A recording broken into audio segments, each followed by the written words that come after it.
ลอยเคราะห์บางส่วนนะเจ้าวัดหัวฝายหมู่บ้านเจียงใหม่แลนด์ไปรษณีย์แม่ปิงตำรวจจราจรเจียงใหม่ตลาดต้นลำไยนะเจ้าเนอ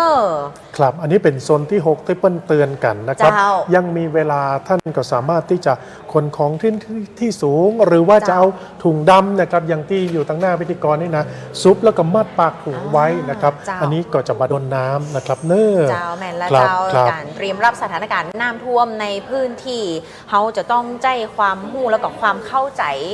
ในหลายๆด้านด้วยกันนะเจ้าเนอะคุณผู้ชมในเรื่องของการช่วยเหลือกันสักน้อยนะเจ้าช่วยเหลือแบบใกล้ชิดเลยคุณผู้ชมสามารถที่จะโทรศัพท์เข้าไปเป็นสายด่วนได้เลยนะเจ้าคุณผู้ชมของทางเทศบาลนครเชียงใหม่เปิดมีการช่วยเหลือในหลายๆด้านนอกตึงเข้าป่าอาหารรวมถึงสภาพกำลังคนในการจะนำรถใหญ่นะเจ้าเข้าไปช่วยขนคนออกจากพื้นที่เสี่ยงภัยต่างๆเนี่ยนะเจ้านักหลายขนาดฝากไว้หน่อยเจ้าเป็น2เบอร์จดกันเอาไว้คือดีๆเนอะหมายเลขนะเจ้า053259116เจ้าย่ำกันแหมสกรรมเนาะหมายเลขโทรศัพท์053259116หรือว่าแหม1หมายเลขนะเจ้า0837043675หมายเลข0837043675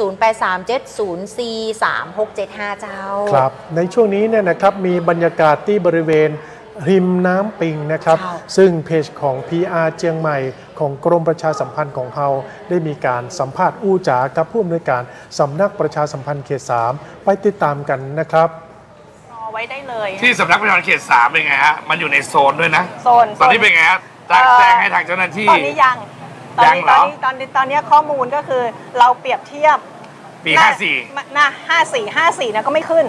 อ๋อนี่เพราะว่าพิวเนี่ยผ่านปี54มาแล้วนะอุทกภัยใหญ่54มาแล้วคือที่ทำงานนะเรียกว่าสำนักประชาสัมพันธ์เนี่ยมันอยู่ที่สูงแล้วมันก็จะลาดลงไปเป็นถนนถ้าอยู่ตรงถนนก็ประมาณเกือบอกแล้วโรงพยาบาลแม่เลยเด็กจะท่วมไหมตอนนี้โรงพยาบาลแม่เลยเด็กขนอุปกรณ์บางอย่างเช่นรถราชการรถของหลวงทั้งหลายรถส่วนตัวของเจ้าหน้าที่เนี่ยมาจอดที่สำนักแต่ที่ท่านผอ.เห็นเนี่ยยังเปิดให้บริการเหมือนเดิมไหมฮะเปิดให้บริการโรงพยาบาลแม่และเด็กนะครับทางโรงพยาบาลแม่และเด็กเนี่ยก็คือเขาก็เตรียมขนย้ายอุปกรณ์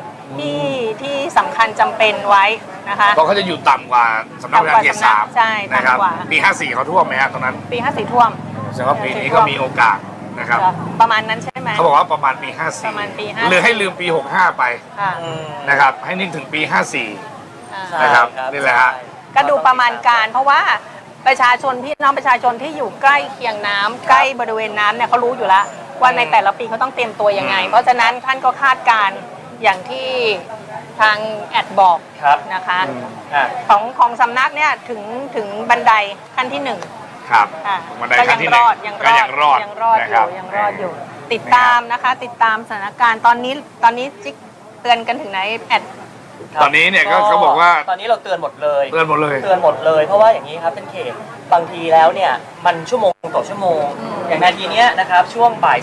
2:55เนี่ยเราบอกว่าตรงเนี้ยรอดนะแต่เผอิญว่าหัวน้ำเนี่ยฝนตกนะครับมันก็อาจจะมีปัจจัยหลายอย่าง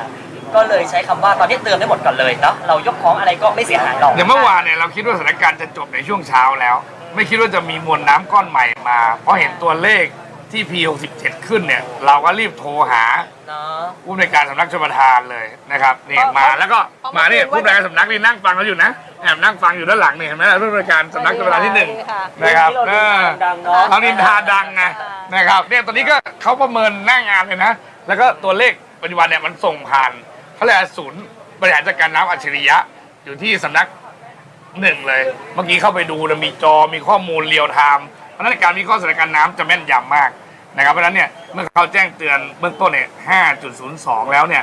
เดี๋ยวรอประกาศต่อไปเมื่อกี้อาจารย์แกบอกว่าให้ทุกคนชินในตัวเลข5ไปก่อนใจเย็นๆจะได้ไม่ตื่นตระหนกมากนั่นก็เป็นทีมงานของเราส่วนหนึ่งนะครับคุณรัชพลงามกระบวนและก็คุณปรัชญากันทวีนะครับก็ได้ไปประจำการอยู่ที่หิมน้ำปิงนะครับได้อู้ได้จ่ากับผู้อำนวยการสำนักประชาสัมพันธ์เขต 3คุณเหมือนใจวงใหญ่ที่เขามาเล่าถึงว่าสื่อของกรมประชาสัมพันธ์เนี่ยนะครับตอนนี้ได้ร่วมไม้ร่วมมือกับสื่อในท้องถิ่นตัวสื่อออนไลน์รวมไปถึงวิทยุโทรทัศน์และก็สื่อออนไลน์ของกรมประชาสัมพันธ์เขาก็สนับสนุนกันเต็มที่เพื่อที่จะนำข้อมูลข่าวสารไปยังท่านผู้ชมมีคุณดวงดาวนะครับเพิ่นถามมาว่าแถวกาดหนองหอยจะท่วมกอดเจ้านะครับ คุณดวงดาวครับตอนนี้เปิ้นเตือนที่พื้นที่โซนที่ 6 ส่วนกาดหนองหอยอยู่โซนที่ 5 แสดงว่ามีความเสี่ยงนักกว่าโซนที่ 6 ที่เราอยู่ เพราะฉะนั้นก็บดีไว้วางใจนะครับมีโอกาสที่น้ำจะท่วมถึงกาดหนองหอยนะครับ แม่นเจ้าอัปเดตล่าสุดกันสักน้อยนะเจ้าข้อมูลจากวิทยุจราจรเผื่อชุมชนเจียงใหม่เจ้าเป็นข้อมูลที่เปิดโพสต์ล่าสุดเลยบ่าย2 โมงกึ่งตึกกี้ติพานม้าถนนแก้วนวรัตน์สัญจรได้ตามปกติแล้วบ่มีน้ำท่วมขังยินดีตัวนะเจ้า คือน้ำมาได้เข้าเลยตรงนี้ แม่น น้ำมาได้เข้าที่แก้วนวรัตน์เนี่ยนะครับ แม่นนะเจ้าก็จัดดีนะเจ้าน้ำตีไหนมันบ่ท่วมถึงก็ถือว่าจัดดีละนะเจ้านอกไปพอภาพมุมสูงกันสักน้อยเจ้าตังทีมงาน NBT เจียงใหม่ได้ไปเก็บภาพมุมสูงมาให้คุณผู้ชมได้พอกันตั้งแต่ช่วงเจ้าตีพานมานะเจ้าเป็นการประมวลภาพมุมสูงจะได้หันภาพกว้างๆกันสักน้อยเนาะเป็นภาพมุมสูงสถานการณ์น้ำท่วมในเขตเมืองเจียงใหม่ อันนี้ที่แยกโรงแรมบัวระวงนะครับถนนจ้างการเนอร์เจ้าอันนี้เป็นภาพตั้งแต่ช่วงเวลา11 โมงติพานมาละณบัดเดี๋ยวนี้น้ำเพิ่มสูงขึ้นอย่างต่อเนื่องนะเจ้าคุณผู้ชมแม้ว่าจะไม่ได้ท่วมสูงแบบฉับพลันแต่ก็มีการแนวโน้มที่จะเพิ่มสูงขึ้นอย่างต่อเนื่องตัวนะเจ้าหันก็ว่ารถสัญจรบ่าใครได้ละนี่น่าจะเป็นรถเจ้าหน้าที่นะแต่เจ้าที่เข้าไปสังเกตการณ์นะเจ้าเนาะนะรวมค่อนข้างหนักเลยนะเจ้าคุณผู้ชมรวมไปถึงเจ้าในเรื่องของการช่วยเหลือของตั้งผู้ว่าราชการจังหวัดเจียงใหม่ปอเมืองเจียงใหม่บะล่าบะควางปอแม่พี่น้องประชาชนในพื้นที่นะเจ้าสั่งการไปเลยนะเจ้าตีปพจังหวัดเจ้าระดมรถสูงตึงของปพตึงของทบนะเจ้าคุณผู้ชมอำนวยความสะดวกขนส่งประชาชนในพื้นที่น้ำท่วมตีรถกันน้อยๆเนี่ยมันเข้าบ่ถึงเจ้าคุณผู้ชมก็เป็นแถมหนึ่งภาพบรรยากาศการทำงานของเจ้าหน้าที่หลายๆฝ่ายเพราะว่ารถเครื่องรถเก๋งบางเตือมันสัญจรบ่ได้แต่เลยนะเจ้าอันนี้เปิ้นก็เอารถใหญ่เจ้าคุณผู้ชมรถ6 ล้อรถพ่วงไอ้นะเข้าไปช่วยเหลือพ่อแม่พี่น้องประชาชนเหมือนใจกับขนค้นอย่างเดียวขนตึงซัดเลี่ยงขนตึงรถเครื่องเข้าของเครื่องใจไอ้อย่างต่างๆตัวนะเจ้าครับหันพี่น้องในพื้นที่ก็ไปใช้บริการกันจับนักเลยนะครับเพราะว่าน้ำมันค่อนข้างที่จะสูงเนาะการที่เราจะเตลลุยฝ่าน้ำไปก็ใช้เวลาเมินเจ้าหน้าที่เปิ้นก็เอารถใหญ่มาช่วยอำนวยความสะดวกอันนี้แหละครับที่เปิ้นขอความร่วมมือว่ารถอื่นๆถ้าบ่จำเป็นมาต้องเข้าไปเพราะว่ามันจะไปรบกวนการทำงานการช่วยเหลือประชาชนของเจ้าหน้าที่นะครับเพราะเปิ้นจะต้องใช้รถช่วยคนแหมหลายจุดกันอยู่นะครับแม่นแล้วนะเจ้าคุณผู้ชมนอกเหนือจากในพื้นที่จังหวัดเจียงใหม่นะเจ้าสถานการณ์น้ำอยากจะให้คุณผู้ชมได้ไปพอแหมหนึ่งตีเจ้าทีมงานเตรียมคลิปได้เลยนะเจ้าเป็นตีเขตเมืองแกนอันนี้เป็นภาพตั้งแต่เมื่อช่วงใกล้ๆเตียงละเกือบเตียงละเป็นภาพมุมสูงเจ้าคุณผู้ชมเป็นคลิปนะเจ้าสถานการณ์น้ำปิงเขตเมืองแกนนะเจ้าเปิ่นก็ออกมาเตือนเนาะคือมีความระมัดระวังกันนักตัวเพราะว่าพื้นที่ดังกล่าวเนี่ยแน่นอนว่ามันเคย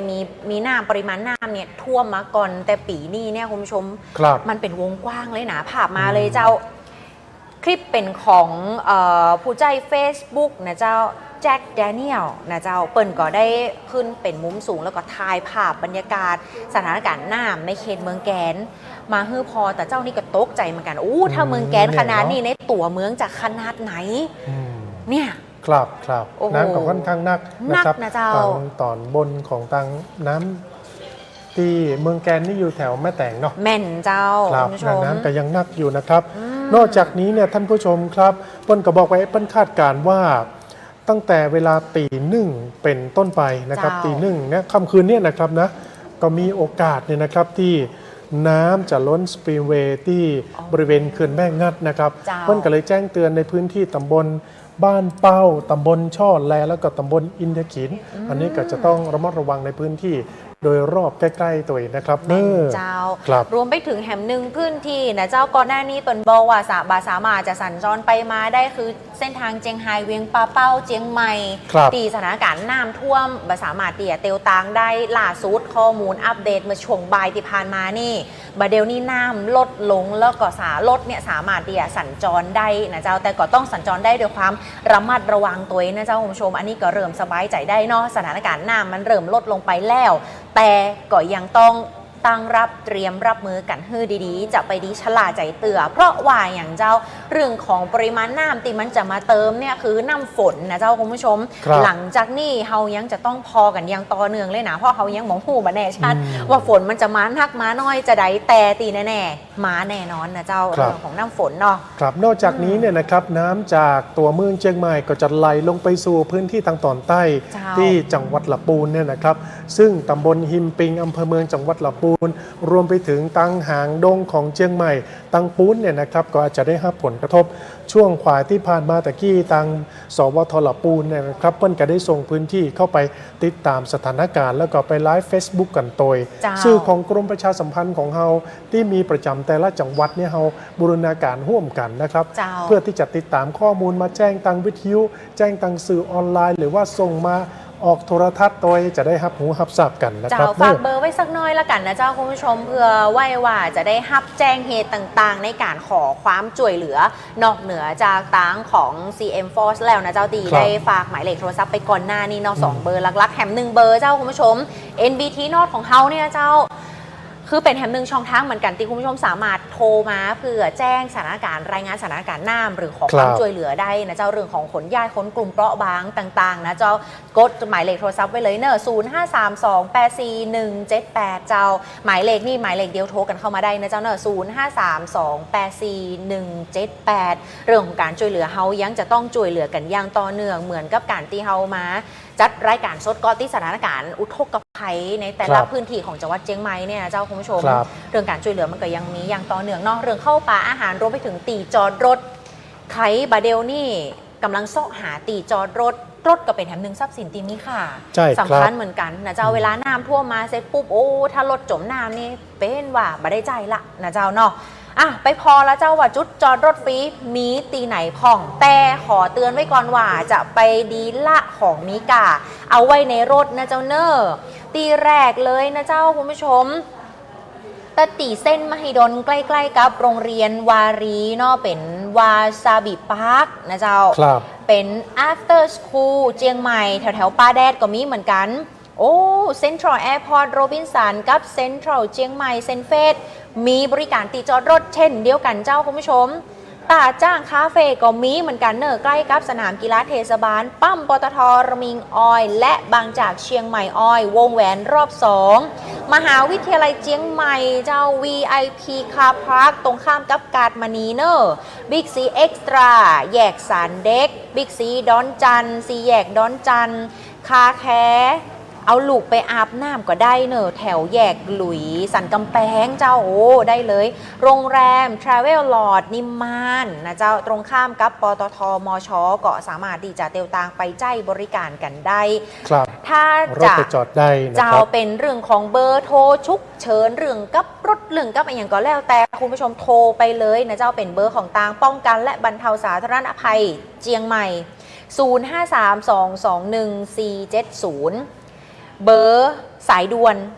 191อันนี้เป็นเบอร์ฉุกเฉินเลยนะเจ้าเนาะเรื่องของภัยพิบัติเจ้าหมายเลข192แพทย์ฉุกเฉิน1669โอ้อันนี้เบอร์นี่ละมาได้เลยนะคุณผู้ชม1669รวมไปถึงเบอร์โทร1784ป้องกันและบรรเทาสาธารณภัยตัวนะเจ้าเนอฝากเอาไว้นะเจ้าคุณรัฐพรเจียงใหม่เปิ้นถามมาว่าที่ตำบลแม่แฝกน้ำจะท่วมก่อเจ้าคุณสมสกุลเป็นคนในพื้นที่ตังปุ้นก่อแม่นเจ้าเป็นคนในพื้นที่ตังปุ้นบ้านอยู่ใกล้ๆกับบ้านร่มหลวงบ้านโป่งร่มหลวงนะคุณผู้ชมเส้นตังนั้นมันจะมีน้ำอยู่นะเจ้าคือบัดเดลเนี่ยสถานการณ์คือเฝ้าระวังและกับบริเวณหิมแม่น้ำปิงบัดเดลนี่นะถ้าไข่ยูติดกับหิมแม่น้ำปิงแต่ว่าส่วนใหญ่พื้นที่ตรงนั้นเนี่ยมันจะเป็นสวนคุณสุชัยมันจะเป็นสวนลำไยสวนทำการภาคการเกษตรแต่ว่าที่น่าเป็นห่วงก็คือฟาร์มไก่ไข่จะมีนักหลายและมีหลายเจ้าตั้งระวังกันให้ดีนะเจ้าการห้ามมือเพราะหวานมวนน้ำเนี่ยมานักแต่เดี๋ยวถ้าแมลงวันนี้ปิกบ้านไปสถานการณ์เป็นจะได้เดี๋ยวจะถ่ายภาพบรรยากาศมาให้เรามีบรรยากาศที่เพจของ PR เจียงใหม่นะครับเนาะท่านอนุทินชาญวีรกูลรองนายกรัฐมนตรีและรัฐมนตรีว่าการกระทรวงมหาดไทยตอนนี้ก็ได้ลงพื้นที่ไปแล้วนะครับที่ด้านหน้าของโรงเรียนเชียงใหม่คริสเตียนนะครับเพื่อที่จะไปกวดเยี่ยมแล้วก็ให้กำลังใจเจ้าหน้าที่นะครับ ที่เปิ้ลอำนวยความสะดวกแล้วก็ติดตามสถานการณ์น้ำณจุดนั้นนะครับถ้าทีมงานเขามีภาพแล้วก็จะได้ประกอบให้ได้พอได้กอยกันนะครับเนาะก็มีท่านผู้ว่าราชการจังหวัดเชียงใหม่เปิ้ลก็ไปให้ข้อมูลกับท่านอนุทินนะครับว่าปีนี้เนี่ยทางเชียงใหม่ของเฮาเนี่ยก็ดูแลกันจัดดีนะมีคันกั้นน้ำที่สูงขึ้นนะครับแล้วก็มีการระบบการแจ้งเตือนให้พี่น้องประชาชนก็เลยทำให้ความเสียหายเนี่ยมันน้อยกว่าครั้งก่อนๆที่ผ่านมา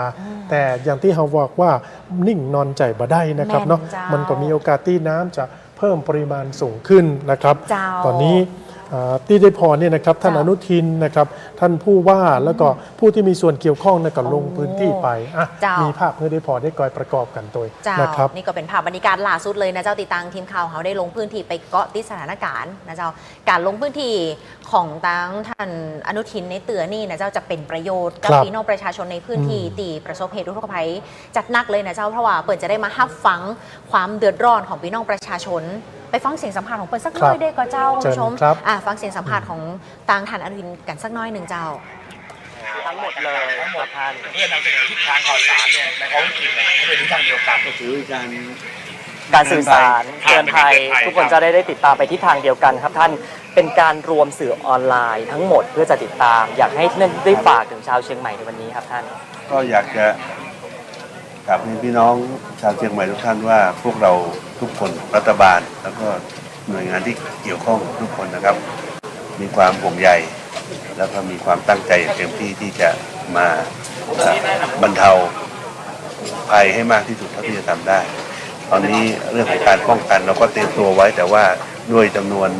มวลน้ำมหาศาลขนาดนี้บวกกับฝนบวกกับน้ำหลากน้ำป่าทั้งหลายเนี่ยเราก็ต้องมานั่งเตรียมตัวในเรื่องของการเยียวยาการบรรเทาทุกข์การบรรเทาภัยให้พร้อมด้วยนะครับก็ขอให้ความยืนยันว่าเรื่องของความช่วยเหลืออะไรต่างๆตอนนี้เราอยู่ในขั้นที่พร้อมนะครับท่านนายกรัฐมนตรีแพทองธารชินวัตรท่านจะมาตรวจเยี่ยมแล้วก็มาให้กำลังใจนะครับทุกๆฝ่ายที่เชียงใหม่ในวันศุกร์ที่จะถึงนี้ท่านได้สั่งให้ผมล่วงหน้ามาก่อนแล้วก็ได้สั่งการให้เตรียมการช่วยเหลือในทุกรูปแบบตอนนี้ที่เรากำลังทำนะครับก็จะทำให้เสร็จให้เร็วที่สุดก็คือการเร่งสำรวจ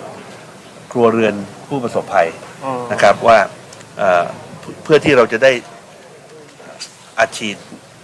เงินช่วยเหลือนะครับซึ่งทางรัฐบาลก็ได้